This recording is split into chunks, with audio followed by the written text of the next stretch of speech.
Hi everyone and welcome back to another video. So the Disneyland mobile app makes it easy to find showtimes, parade schedules, fireworks, and Disney character meet and greet times throughout your visit.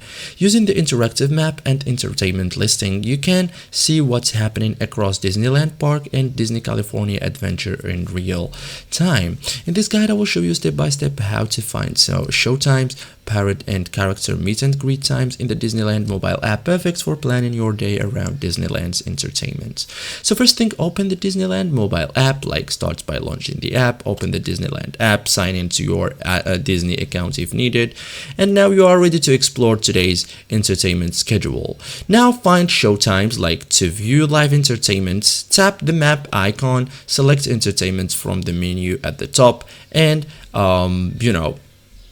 from here, entertainment from here, and browse the available shows. Okay, so tap any show to view today's performance times, location, and additional details. Check parade times, to find today's parade schedule. Stay in the entertainment section, select parade you would like to watch, and view today's schedules for performance times and route information. Find character meet and greet, to locate Disney characters. Open the map, change the map category to characters here, and browse the available character locations, and tap a character icon to view appearance time if listed. Then switch between parks. If you visit in both parks, use the park selector at the top of the map and choose Disneyland Park or Disney California Adventure, and the entertainment schedule will update for your selected parks. Okay, so thank you guys for watching this video and see you in the next tutorial.